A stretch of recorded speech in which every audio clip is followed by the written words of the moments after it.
Assalamualaikum warahmatullahi wabarakatuh. Alhamdulillahi rabbil alamin wassalatu wassalamu ala asyrafil anbiya'i wal mursalin wa ala alihi wa ashabihi ajma'in. Subhanaka la ilma lana illa ma 'allamtana innaka antal alimul hakim. Rabbana shrah lana sudurana wa yassir lana umurana wahlul 'uqdatan min alsinatina yafqahu aqwalana. Marilah sama-sama kita memulakan sesi usrah malam ini dengan membaca mula kitab Al-Fatihah.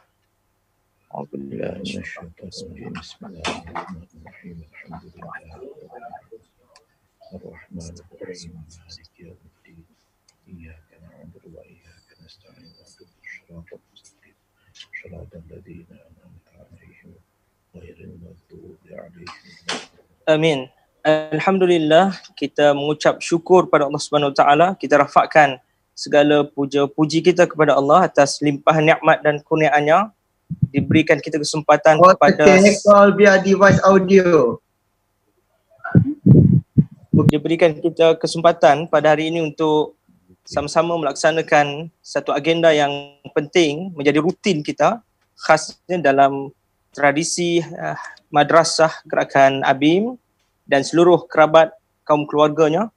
Dan pada hari ini kita melanjutkan perbincangan di peringkat usrah ilmuwan dengan satu topik yang penting bersama dengan Dr. Haji Muhammad Fauzi bin Osman yang kini merupakan pensyarah di Fakulti Sains Sosial dan Kemanusiaan Universiti Teknologi Malaysia, Johor. Beliau juga merupakan pemangku pengerusi Wadah Pencerdasan Umat Malaysia, negeri Johor. Dan topik yang akan kita bahaskan pada malam ini adalah sejarah pembelajaran organisasi ABIM 4 dekad. Saudara sekalian, apa yang bakal kita bahaskan ini ada terkait dengan sejarah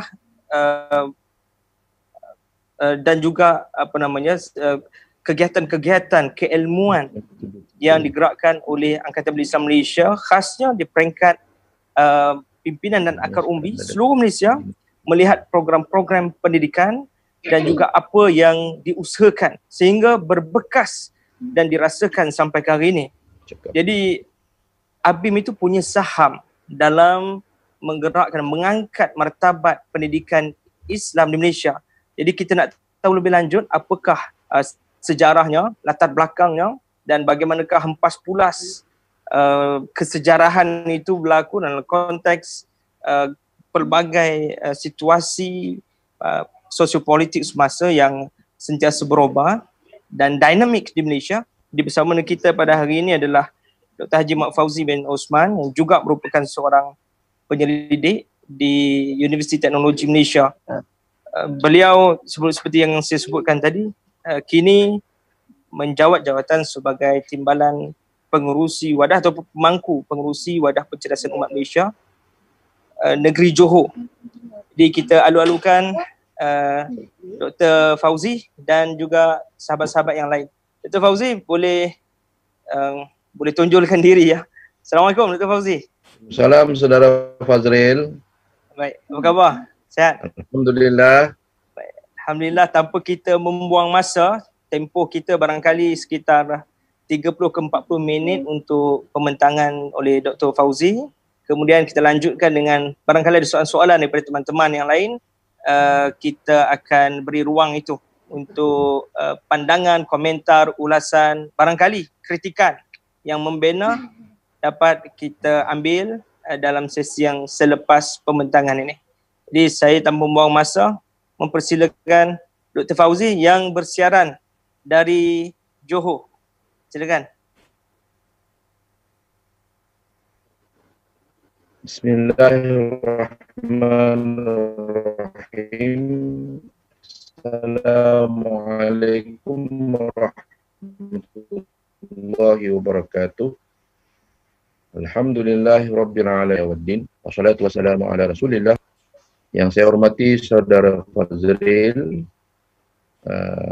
selaku pengacara majlis pada malam ini, juga yang berbahagia Ustaz Dr. Abdul Razak Idris yang kebetulan juga merupakan salah seorang daripada responden ketika saya melaksanakan kajian saya ini. Saya telah menemu bual beliau kerana pada ketika itu saudara Razak merupakan Presiden ABIM pada ketika itu. Tuan-tuan dan puan-puan sekalian, ahli-ahli Nadwah dan juga keluarga besar WAP ataupun WAP. Di Johor kita panggil WAP, di seluruh Malaysia kita panggil WAP. Di Johor WAP pasal orang Johor ni kebanyakannya Jawa. Jadi WAP, Wadah, ABIM dan KPIJ. Tapi di peringkat pusat dia jadi WAP. Jadi sebentar saya nak share slide saya. Macam mana Naim? Dah boleh share slide?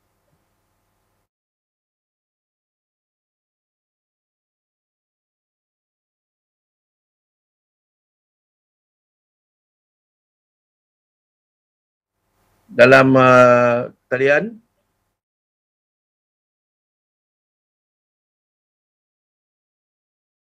Alhamdulillah. Mari kita bersama-sama menelusuri sebuah kajian saya yang merupakan kajian ketika saya melaksanakan pembelajaran saya di peringkat Doktor Falsafah.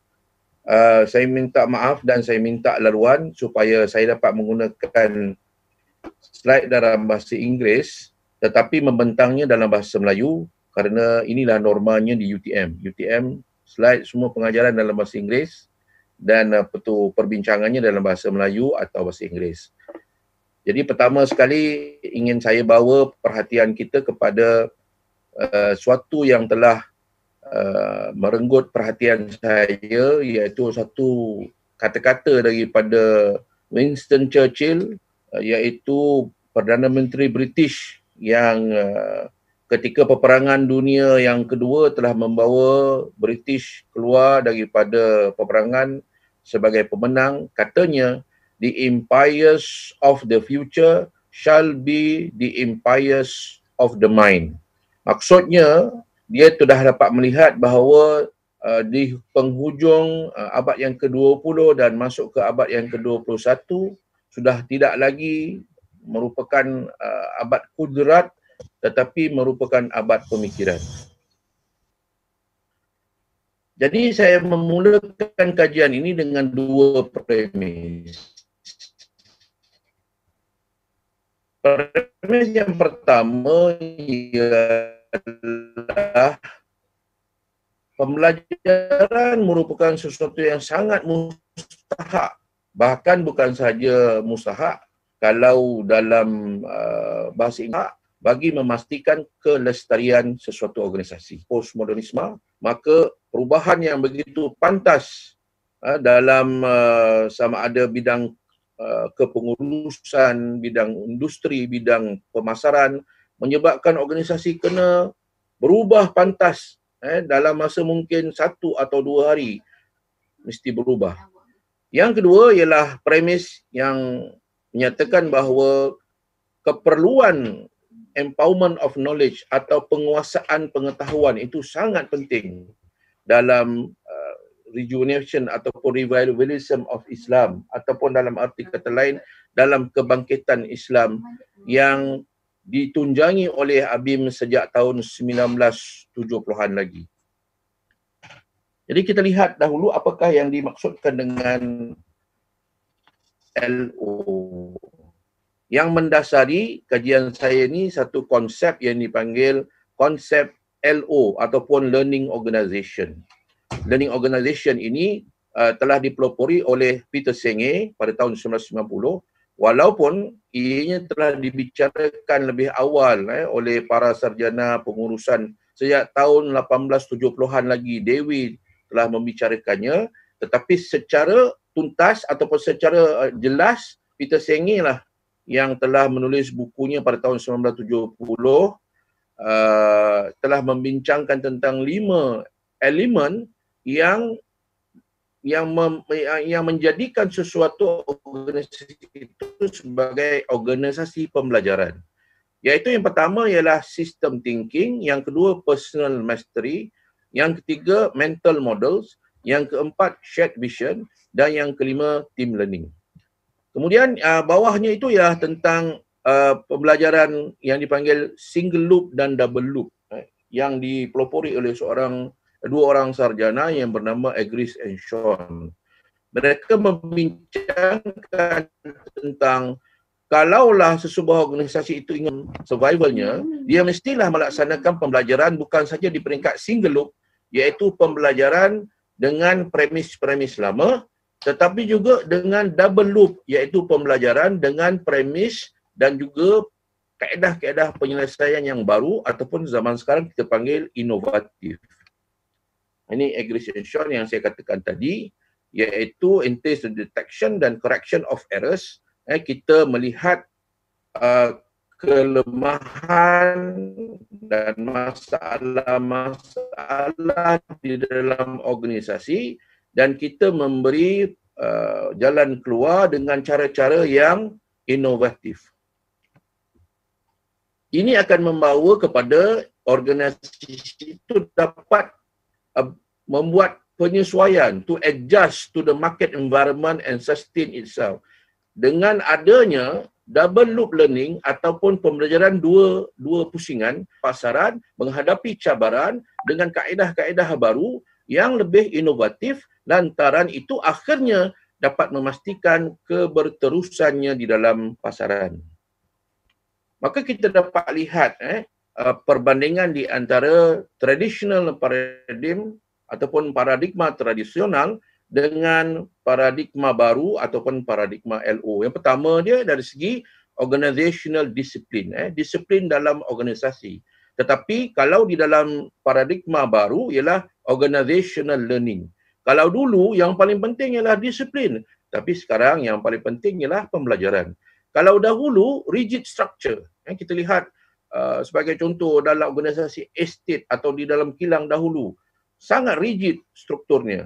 Tetapi sekarang ialah flexible structure. Bahkan kalau kita menelusuri buku-buku knowledge management atau knowledge sharing, satu organisasi yang berjaya ialah organisasi yang bentuknya, strukturnya seakan-akan flat, seakan-akan tidak ada hierarki. Sebab akhirnya apa yang akan berlaku ialah penelusuran ataupun penyampaian maklumat dan pengetahuan yang sangat pantas sama ada dari segi horizontal maupun dari segi vertikal. Yang ketiga ialah distorted communication. Kalau dahulu komunikasi selalu tidak diberikan perhatian kerana yang paling penting ialah top-down communication. Tetapi dalam organisasi masa kini atau organisasi yang belajar, yang penting ialah open communication di mana perhubungan dan saluran-saluran perhubungan itu diperbesarkan supaya bukan saja top down tetapi bottom up dan juga horizontal dan juga vertikal. Semua berjalan supaya akhirnya semua berita-berita terutamanya maklumat-maklumat tentang frontliners dapat disampaikan kepada top management kerana orang-orang yang berada di frontliners atau barisan hadapan, merekalah yang berada dan merekalah yang berurusan dengan customer ataupun dengan pembeli. Kemudian most of the members are disempowered and deemed untrustworthy. Kalau dahulu ahli-ahli dalam organisasi tidak diberi kepercayaan, hanya mengikut arahan saja. Tetapi zaman sekarang most members empowered through information and knowledge and are deemed trustworthy. Mereka bersama-sama turut serta dalam membuat keputusan dan melaksanakan, bukan saja melaksanakan tapi memformulasikan polisi di dalam organisasi. Dan yang terakhir ya, tacit and explicit knowledge is being disciplined by management prerogative. Dulu bagaimanakah nak digunakan maklumat tacit dan maklumat eksplisit itu disyaratkan oleh organisasi. Tapi sekarang tacit and explicit knowledge adalah central to organizational performance. Anda tak pasti sama ada ikhwah semua faham ataupun tidak tentang tacit ataupun explicit knowledge. Tapi beginilah, maksud tacit itu ialah kita perlu mengambil tahu tentang pengetahuan yang berakar umbi di dalam pemikiran, di dalam perasaan, di dalam pengalaman seseorang ahli organisasi. Contohnya orang lama macam Ustaz Abdul Razak, Ustaz Dr. Abdul Razak, dia sudah bergelumang dengan Habib begitu lama. Sepatutnya ada cara untuk dipanggil tapping of tacit knowledge ataupun kita nak buka pipe mengeluarkan pengalaman tesit daripada dalam pemikiran Ustaz Razak, pengalaman dia yang telah dicampur andukkan di antara pengalaman dan pengetahuan tu begitu berharga supaya dia boleh dijadikan eksplisit. Eksplisit tu maknanya amalan yang kita boleh gunakan daripada pengalaman tersebut. Yang kedua tadi ialah tentang Islamic Revivalism ataupun kebangkitan gerakan Islam. So kita faham daripada sudut sejarah, kebangkitan yang pertama berlaku dalam tahun 1920-an ataupun dalam buku teks sejarah dipanggil kebangkitan kaum muda. Tapi saya tak berapa setuju dengan perkataan itu. Saya lebih setuju dengan perkataan yang digunakan oleh beberapa sarjana Islam yang dipanggil Pan-Islamism Movement ataupun pergerakan pengislaman seluruh dunia, Pan-Islamism. Dan ia telah tercetus di Timur Tengah sebenarnya, di Mesir dengan tokoh-tokoh di sana, dan akhirnya ia juga telah sampai ke Malaysia ataupun ke Melaya. Pada ketika itu ramai tokoh-tokoh di Malaysia yang telah bergerak dalam gerakan ini. Kita tak mau bincang secara panjang kerana nanti memerlukan masa. Ana rasa kalau sahabat-sahabat semua mungkin insya-Allah sudah biasa dengan tajuk ini.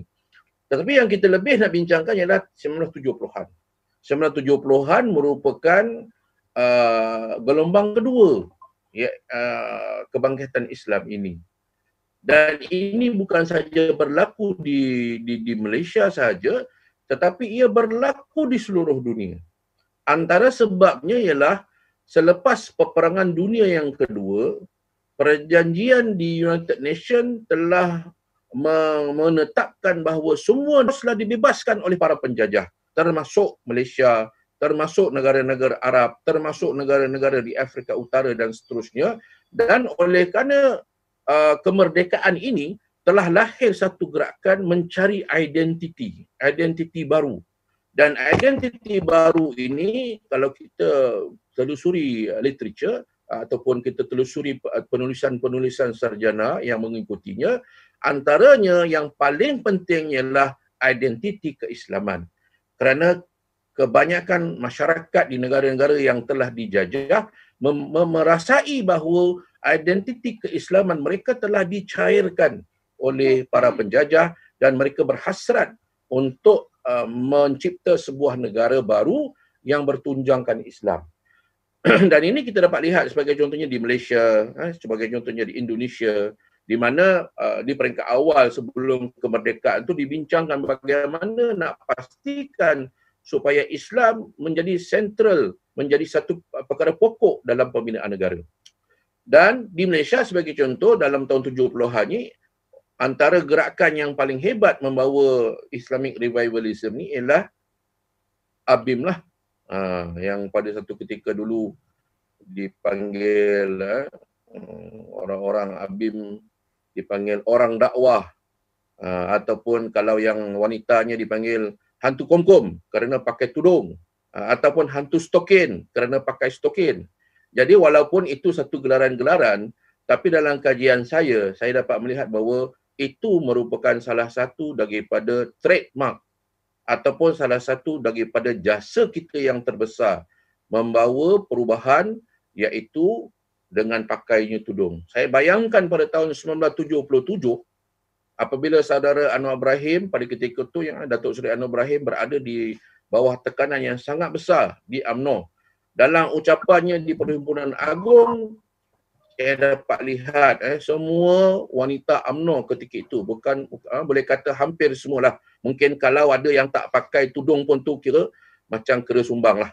Dan saya dalam kajian saya dapati bahawa ini adalah antara salah satu daripada jasa ABIM, iaitu memperkenalkan pemakaian tudung di Malaysia. Sebelum itu bukan sahaja tak ada pakai tudung, bahkan pada awal tahun 60-an kita dapat lihat wanita PAS pun pakai selendang aja. Bahkan ustazah arwah petu makcik saya ustazah pun pakai selendang saja ke sekolah. Seterusnya kalau kita lihat Islamic Revivalism di Malaysia ini sebenarnya ada 3 kumpulan. Kalau mengikut Amir Ali, Nagata, John Stark, Muhammad Bakar, Prof. Muhammad Bakar dan juga Kamarul Nizam, dan ada lagi beberapa penulis seperti Zainah Anwar dan sebagainya, mereka mengatakan bahawa pada tahun 70-an ada 3 gerakan yang mengepalai gerakan Islamic Revivalism di Malaysia ini, iaitu yang pertama Al-Arqam, Darul Arqam, yang kedua ABIM, dan yang ketiga Jama'atut Tabligh. Dan saya telah cerakinkan di sini ciri-ciri di antara ketiga-tiga organisasi ini. Yang pertama, kalau kita lihat, Darul Arqam itu ditubuhkan pada tahun 1968, tetapi dengan nama lain, dan akhirnya pada tahun 1971 sehingga 1975 mereka telah memformalisasikan gerakan Darul Arqam ini. ABIM pula pada tahun 1971 dan didaftarkan pada tahun 1972, dan ia merupakan kesinambungan daripada PKPIM, pergerakan PKPIM. Kemudian yang ketiga, Jama'atut Tabligh datang ke Malaysia dalam tahun 1952, asalnya daripada India, Nizamuddin Mewah pada tahun 1926, dan sampai ke Malaysia betul-betul meletus pada tahun 1970-an. Dari segi membership atau keahlian, Darul Arqam dia punya keahlian dia adalah longgar, loose membership. Sementara ABIM dia berdaftar. Dia sebuah gerakan NGO berdaftar. Dan kalau di Jama'atut Tabligh mereka langsung tak ada keahlian lah, boleh masuk keluar, dia bebas. Dari segi knowledge culture, di Darul Arqam dakwah dilakukan melalui ceramah, melalui nasyid, melalui filem dan juga perniagaan. Sementara dalam ABIM, dia lebih kepada knowledge culture ataupun learning culture. ABIM daripada awal, dia mendukung apa tu dipanggil budaya pembelajaran, ataupun budaya ilmu, selalunya disebut budaya ilmu. Dan oleh kerana demikian, ABIM sangat aktif dalam bidang pembacaan, dalam bidang publication ataupun penerbitan, dan selain daripada itu juga mereka terkehadapan dalam social activism.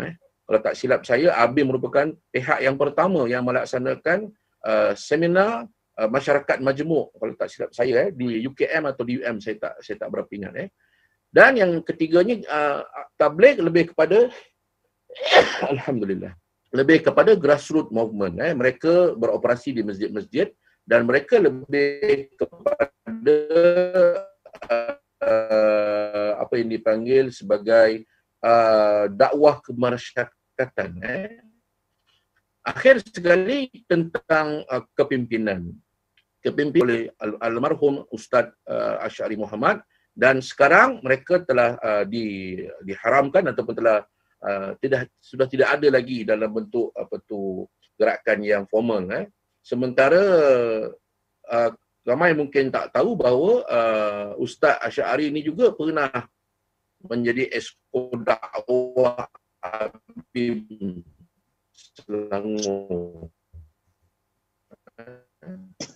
Pernah menjadi exco dakwah ABIM. Kemudian dari segi ABIM, ketika saya buat kajian itu adalah 8 presiden lah. Sekarang sudah lebih ketika itu. Dan dari segi Jama'atut Tabligh, mereka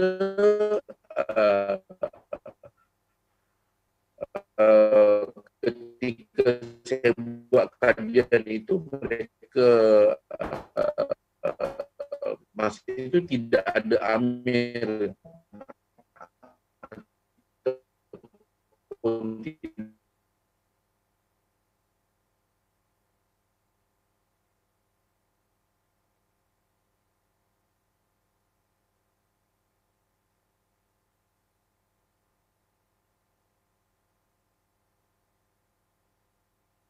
Johor hujan ke?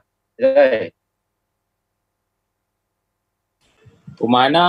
Okey doktor. Ya. Mohon maaf, putus. Dah tak tahu kulai. Dah sampai mana tadi dah, Zai? Sampai Ni apa Ustaz Syari Muhammad Esko Abim Selangor. Okey. Kongsi balik. Sebentar saya nak uploadkan apa tu PowerPoint.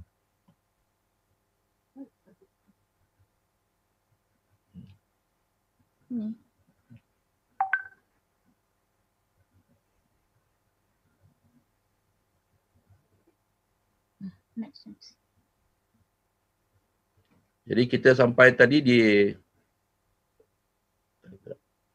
Boleh. tak gerak. Ni. Okey. Tak boleh. Jap. Sebentar. Saya punya technician betul kan? Minta maaf ya.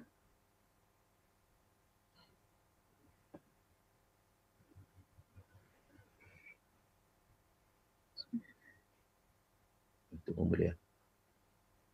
Kita boleh kejap.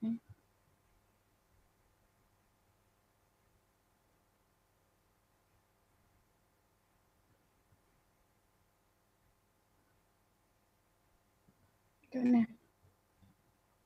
Okey. learning organization kena dapat teknik, kena ada kemudahan IT. Kita tadi berhenti di sini ya. Jadi tadi almarhum Ustaz Syari ialah Esko Abim Selangor, Biro Dakwah. Sementara kalau di Abim kita sudah ada lebih daripada 8 presiden. Ketika saya laksanakan kajian ni ada 8 presiden. Sementara Jamaatul Tabligh dia punya pimpinan lebih luas lah, lebih fleksibel. Mereka di Malaysia ada satu majlis syura, dia tak ada amir. Juga di peringkat dunia pun dia tak ada amir semenjak amir yang terakhir ya. Baik, Ya, kita nak ayah ni. Ada wifi ni.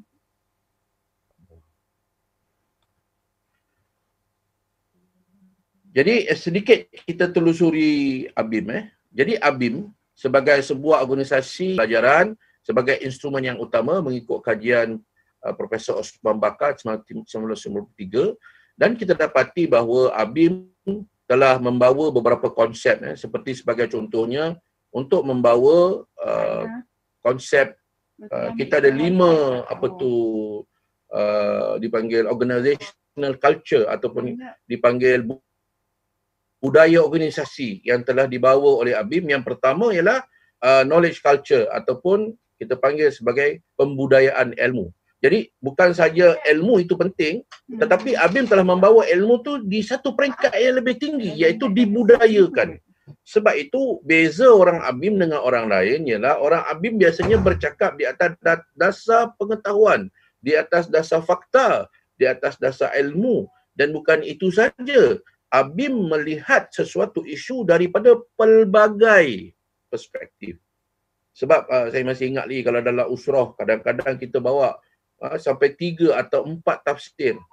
Dan kemudian kita bincangkan pula daripada pelbagai perspektif.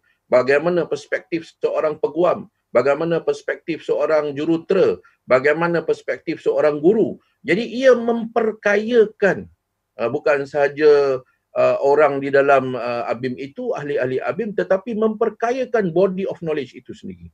Yang kedua ialah membudayakan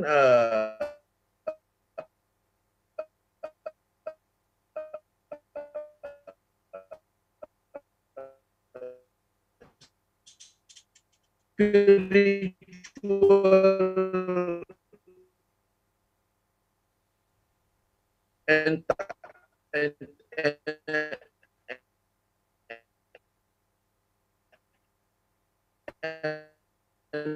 enlightenment ataupun kita panggil sebagai sangat mementingkan baru-baru ni saya diberi sangat menekankan pembacaan maksurat pagi dan petang kerana ia yang kita mahu selain daripada doa yang memang kan juga pagi dan petang. Jadi saya selalu kalau apa-apa zikir yang telah diijazahkan oleh guru-guru tarikat dan sebagainya, yang saya pasti mungkin 99% memang tak ada, maka kita kena bertarikat dengan amalan maksurat ini, kalau di Johor lah. Kemudian yang ketiga ialah mengamalkan syura dan amal jama'i. Dalam kajian saya dapati ABIM bukan saja mengamalkan syura dan amal jama'i, akan tetapi dia membawanya kepada level yang sangat tinggi. Saya ambil contoh dalam peristiwa Datuk Seri Anwar, masa saya buat kajian tu, bila saya lakukan interview, kita dapati bahawa Datuk Seri Anwar sebagai contohnya, ketika beliau nak buat keputusan untuk masuk UMNO, maka telah dilaksanakan syura ni mendapat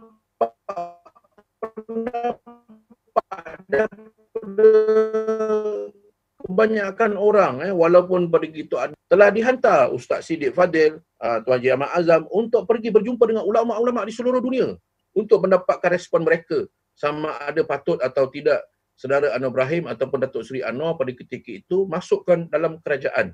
Dan boleh dikatakan 70 atau 80% ulama di dunia, termasuk ulama-ulama di Ikhwan Al-Muslimun di Mesir, menasihatkan supaya Saudara Anwar masuk kerajaan. Kerana pada ketika itu terdapat tekanan yang sangat hebat kerajaan-kerajaan seluruh dunia kepada semua gerakan Islam.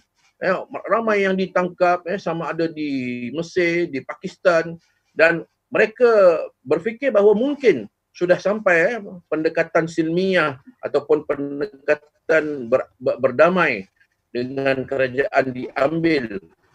Dan pada ketika itu Anwar Ibrahim dilihat sebagai satu eksperimen untuk sama ada gerakan Islam boleh beroperasi dalam kerajaan.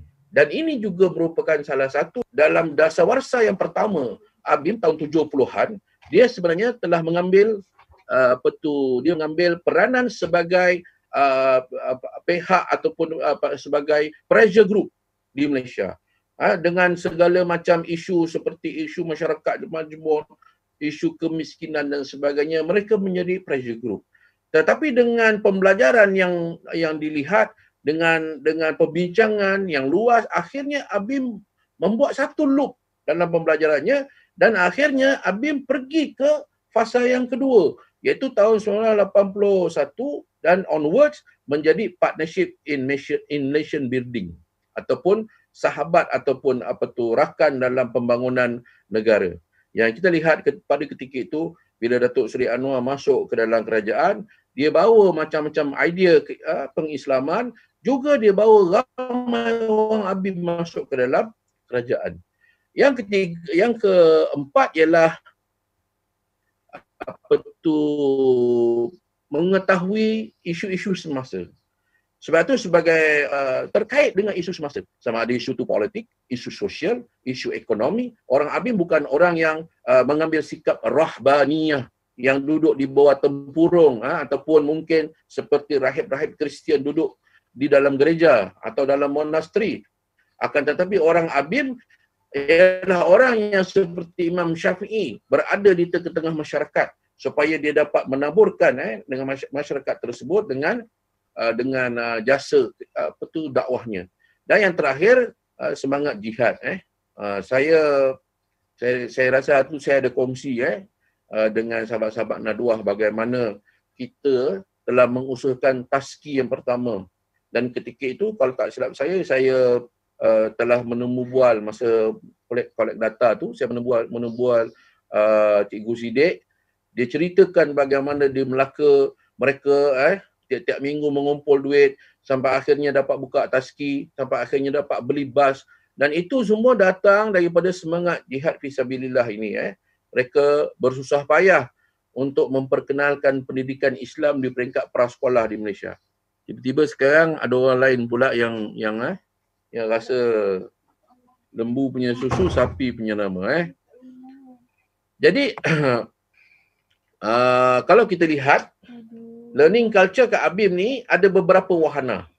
Wahana yang pertama ialah wahana formal, wahana yang kedua ialah wahana informal, dan wahana yang ketiga ialah wahana non-formal. So bagi sahabat-sahabat yang mungkin tak berapa familiar dengan perkataan-perkataan ini, saya bicarakan yang pertama formal. Formal ialah pembelajaran yang berlaku, ada struktur, ada sijil dan juga ada silibusnya. Itu formal. Sebagai contoh, belajar di sekolah, belajar di universiti. Jadi kita pun telah memperkenalkan daripada pendidikan prasekolah sampai ke peringkat pasca sampai di peringkat diploma di KDH, iaitu pendidikan formal. Sementara pendidikan informal pula ialah kita faham dalam ABIM, pendidikan informal dalam bina ini juga dan juga non formal, iaitu tamrin-tamrin. Ini merupakan juga wahana yang penting dalam ABIM. Dan juga selain daripada itu, kita ada penerbitan ekstensif. Memang ekstensif. Saya memang sangat suka pergi ke muktamar ABIM. Sahabat di Johor pun kalau nak pergi, antara benda yang disebut di mulut, jangan lupa tolong belikan buku. Sebab mereka pasti bahawa di muktamar ABIM sudah tentu ada gerai-gerai yang akan menjual pendidikan dan sebagainya yang engage dengan kerajaan, dengan memberi juga secara dengar tak, Zai? Ada yang start ni, dia tak boleh benda ni. Dia pause jap. Dia nak tukar.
Saya terus pergi kepada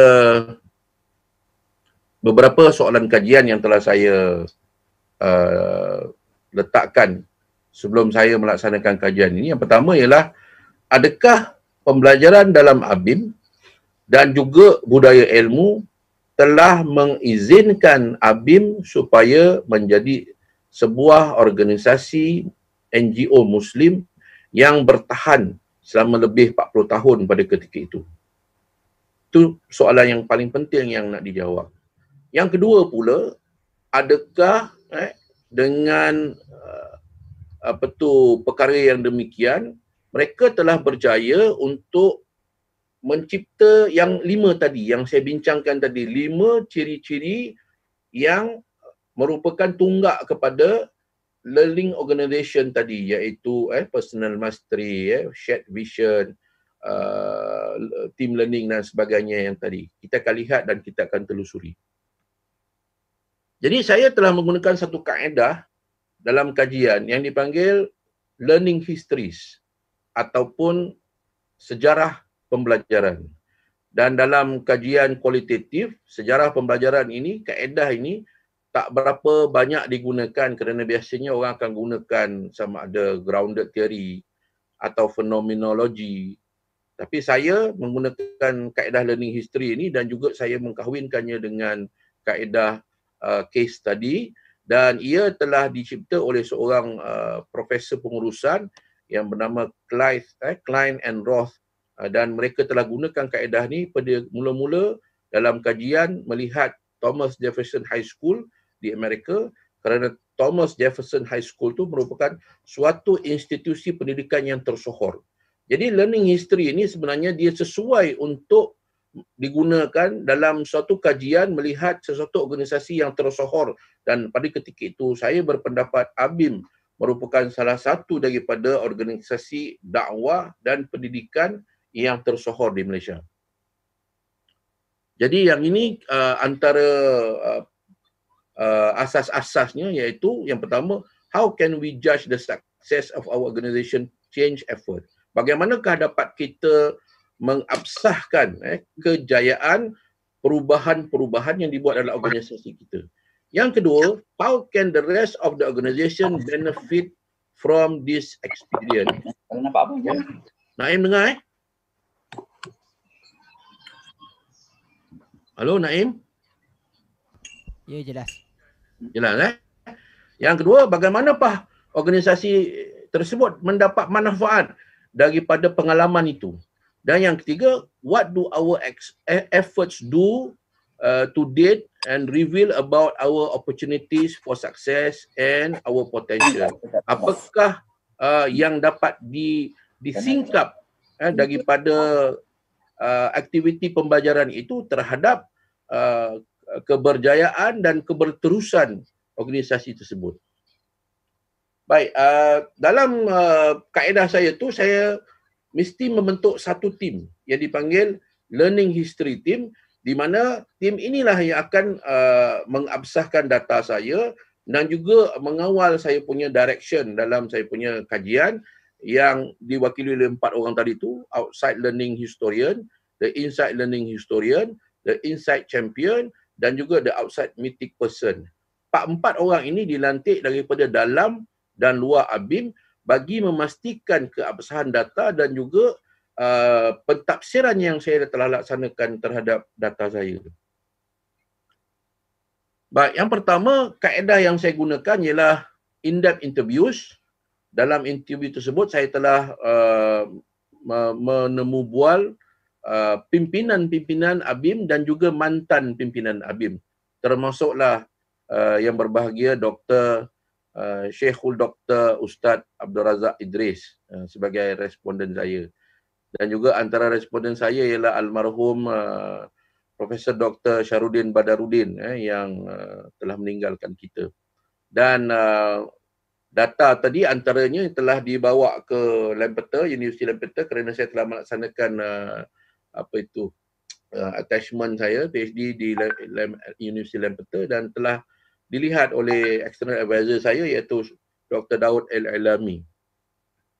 Yang kedua ialah review of artifacts ataupun kajian dokumen. Saya telah melaksanakan kajian dokumen dan ada beberapa klasifikasi kajian dokumen. Yang pertamanya, saya telah mengambil semua ucapan-ucapan presiden daripada zaman Ustaz Siddiq Fadil sehinggalah kepada zaman Ustaz Maknur Manuti, kalau tak silap saya. Ada 3 atau 4 presiden itu yang ataupun lepas itu pun mungkin ada sedikit yang saya gunakan untuk saya melihat tema-tema utama yang akan timbul yang saya boleh gunakan dalam interview saya. Begitu juga saya melihat antaranya Risalah, juga kita punya jurnal-jurnal pendidikan ABIM itu juga menjadi bahan case study saya. Dan yang terakhir, saya telah melaksanakan participant observation ataupun pemerhatian libat sama, di mana saya pergi ke program-program usrah, saya pergi ke program-program tamrin, saya pergi ke beberapa seminar dan juga termasuk saya pergi ke beberapa pemukiman yang dilaksanakan di Bangi dan Kajang yang pada ketika itu dikumpulkan semua pemimpin-pemimpin ABIM, juga wadah, juga PKPIM. Apakah yang saya jumpa? Yang pertamanya lah, orang ABIM ini telah dibentuk dengan yang pertama dalam LO ini ialah mental model ataupun model mental, ataupun dalam arti kata lain mengapakah perubahan itu perlu diubah. Kalau dalam company sekarang kita panggil strategic vision, mission orientation dan juga pelbagai direction. Tapi dalam ABIM saya dapati yang paling utama dalamnya ialah mental model yang dimasukkan tu ialah tentang pemikiran islah dan tajdid. Iaitu ABIM mempelopori satu perkara yang dipanggil sebagai pembaharuan. Pembaharuan terhadap memahami Islam sebagai satu agama dogmatik atau agama ibadah sahaja, pergi kepada agama yang berbentuk ad-din, dan bukan itu saja, Islam perlu kepada pembaharuan dalam pemikiran-pemikiran mereka. Yang kedua ialah institusi. Institusi yang penting seperti usrah yang dinamik. Ini ditekankan oleh beberapa orang responden saya seperti Tuan Haji Ahmad Azam, seperti saudara Syarudin arwah saudara almarhum saudara Syarudin Badarudin, tentang bukan sahaja usrah, tetapi usrah tu mestilah usrah yang dinamik. Yang akhirnya usrah tersebut telah melahirkan beberapa kualiti-kualiti penting seperti ukhuwah, seperti semangat jihad dan juga seperti semangat amal jama'i. Dan saya lihat bahawa usrah yang dinamik itu seperti yang telah dinyatakan oleh seorang responden saya, iaitu Dr. Muhammad Farid Syahran, mestilah mempunyai beberapa prinsip-prinsip tersebut. Itu yang pertama, mestilah membantu kepada perkongsian pengetahuan dan pengalaman. Kerana kita dapat lihat di luar sana berbagai bentuk usrah yang ada. Saya pun pernah melihat bagaimana usrah PAS dilaksanakan. Bagaimana yang sekarang usrah Parti Amanah, saya pernah join usrah Ikram dan sebagainya. Tetapi saya dapat lihat bahawa yang istimewa dalam ABIM ialah bagaimana usrah itu bukan satu sel kuliah, tetapi merupakan sel pencambahan pengetahuan dan pengalaman daripada pelbagai perspektif. Yang kedua, mempromosikan dialog. Inilah dalam ABIM yang kadang-kadang orang kata ABIM ni tak tetap pendirian, sekejap begini, sekejap begitu. Tapi sebenarnya dalam ABIM kita sangat mengutamakan dialog, perbincangan, dan kita tidak akan mengambil pendapat yang rigid. Yang ketiganya, ia merupakan kumpulan kecil, small group and multidisciplinary. Mengikut dalam kajian saya, suatu sel usrah yang berjaya, dalamnya ahli mesti multidisiplin. Mesti ada guru, mesti ada orang agama, mesti ada engineer, mesti ada accountant dan sebagainya, supaya bila dibacakan pentafsiran ataupun dibentangkan buku, dilihat daripada pelbagai perspektif, dan ini memperkayakan keilmuan orang-orang ABIM. Dan yang terakhir ialah voluntary membership dan attendance. Walaupun kita pentingkan, tapi kita tak paksa. Bila kita tidak paksa, mana yang datang itu memang orang yang sungguh-sungguh berminat dan orang yang memang nak berjuang. Baik, kita telusuri 5 yang saya katakan tadi. Yang pertama, mental model. Saya dah katakan tadi, mental model yang dilaksanakan dalam ABIM ialah tentang pemikiran Islam sebagai ad-din, Al-Quran dan As-Sunnah, tentang memahami secara syumul dan mengintegrasi. ABIM merupakan antara pihak yang pertama membawa konsep integrasi ilmu di antara ilmu barat dengan ilmu timur, ataupun untuk Islamization of knowledge. ABIM lah antara orang yang pertama berbicara tentang ini. Yang kedua, personal mastery. Ini juga kita dapat lihat dalam ABIM. Kita dapat lihat di antaranya ABIM telah melahirkan protas, saya panggil protas, ataupun professional ustaz. Ustaz sebagai contoh Profesor Dr. Yusuf Osman, seorang ahli sains, tapi dia juga hebat dalam bidang agama. Dan ramai lagi sampai sekarang ni kita lihat seperti Profesor Fauzan dan sebagainya. Mereka ini bukan saja orang yang master dalam bidang mereka, tapi mereka juga dapat master dalam bidang keagamaan yang praktikal, bukan keagamaan yang berbentuk tradisional tetapi yang praktikal. Yang ketiga ialah team learning. Ini kita dapat lihat dalam usrah, dalam tamrin. Kita belajar bersama-sama, bukan seorang-seorang. Dan bukan saja itu, dengan team learning tadi datang lagi perkara-perkara lain seperti ilmu untuk niqash ataupun berdebat, berbincang, hiwar, dialog. Ilmu adabul ikhtilaf. Ini merupakan perkara-perkara yang kita bawa. Dan yang ini jarang dibincangkan oleh orang-orang lain.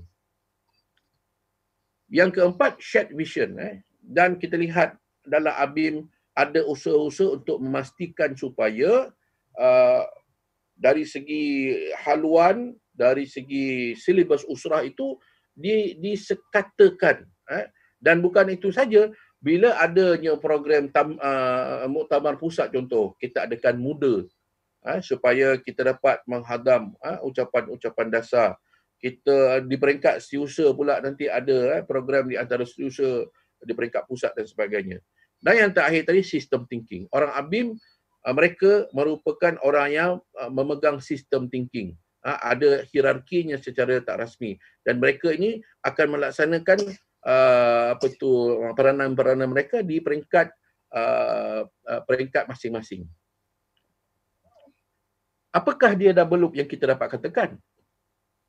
Akhirnya, ABIM telah berubah daripada tahun 70-an, 80-an, 90-an dan lepas 98.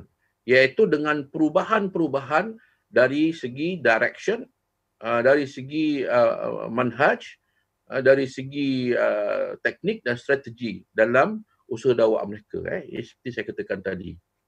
Yang pertamanya kita lihat creating bagaimana ABIM dapat melahirkan pemimpin-pemimpin baru, re-engaging ideas, writing speeches of ABIM former leaders, antara perkara yang penting, training leaders dan juga most importantly improving the tarbiyah, learning and training system in ABIM. Dan beberapa konklusi saya dapat lakukan, antaranya yang pertama ialah untuk kita menggalakkan dan meneruskan agenda tajdid dan islah di dalam ABIM. Kerana kalau tak silap saya, salah seorang daripada responden saya iaitu Tuan Haji Anwar Tahir, bila ditanya kepada dia kenapa masuk ABIM, dia kata pada ketika itu di kampus-kampus, if you join ABIM, it's cool, kata dia. Maksudnya ABIM tu sesuatu yang membawa perubahan, tajdid, islah. Jadi kita semua berbondong-bondong nak join ABIM sebab ini benda baru. Ini benda yang kita tak pernah dengar. Ini benda yang sebenarnya yang perlu kita fahami. Yang kedua, new concept kita telah perkenalkan kepada masyarakat Malaysia. Bukan saja bila ABIM tu kuat, idea-idea baru tu melempah ke dalam masyarakat. Seperti idea tentang harakah Islamiyah, tentang tajdid islah, konsep seperti usrah. Pada ketika saya laksanakan kajian tu, ada satu slot dalam TV namanya slot usrah yang dipelopori oleh Ustaz Muhammad. Saya katakan tengok usrah, perkataan usrah tu dibawa. Budaya-budaya ABIM seperti bertudung dan sebagainya itu dibawa. Pendidikan ABIM yang berbentuk Islamik, yang berbentuk pendidikan yang inklusif dan eksklusif seperti pendidikan agama dan juga pendidikan sains dan teknologi itu disatukan. Itu semua sekarang menjadi satu kenyataan. Di Johor sebagai contohnya, kita ada tadika ABIM, tadika agama Johor yang memang mengambil model daripada ABIM. Yang tadika ini adalah milik Jabatan Agama Johor. Yang kedua, usrah. Usrah inilah pada saya merupakan asas yang paling penting yang membawa kepada personal mastery, team learning, shared vision dan sebagainya. Dan saya pada ketika itu saya sangat teringat dengan kata-kata salah seorang daripada responden saya, bagaimana Datuk Seri Anwar sangat memberi perhatian dalam usrah. Dan beliau katanya kalau selepas usrah tu biasanya akan pergi ke rumah Profesor Naqib dan berbincang sampai pagi. Dan responden saya mengatakan bahawa Datuk Seri Anwar tu Al-Quran dia, Al-Quran terjemahan dia tu penuh dengan nota di atas, di bawah, di kiri, di kanan yang dia akan catatkan akibat daripada perbincangan dalam usrah. Dan yang ini yang saya bincangkan tadi, iaitu bila berlakunya double loop learning tadi, maka berlakulah perubahan dalam manhaj, dalam strategi, dalam pendekatan dakwah ABIM, iaitu pada tahun 70-an mereka lebih kepada reformis dan suara ummah. Sementara dalam tahun 80-an mereka menjadi partnership in nation building. Kita jangan fikir bahawa ini adalah satu tindakan-tindakan sembrono, ya. Bukan. Ini adalah hasil daripada tarbiyah dan juga hasil daripada budaya ABIM yang telah diterapkan, yang akhirnya orang-orang ABIM dapat memikirkan islah dan tajdid bukan saja dalam bentuk pemahaman Islam, tetapi dalam bentuk strategi dan pendekatan ke arah dakwah. Maknanya walau macam mana pun dakwah tak boleh mati. Dan yang terakhirnya ialah kita fikirkan akhirnya inilah yang membawa kepada keberterusan ABIM yang insya-Allah sudah menghampiri 50 tahun, saya kata. Kalau tak silap saya tahun hadapan.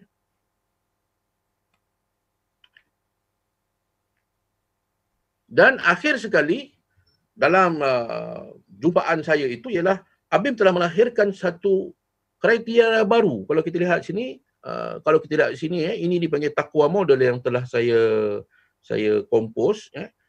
Di bawah itu ialah usrah, tamrin dan seminar dan sebagainya, dan juga publication yang membawa kepada experiential learning, dialog dan juga volunteerism.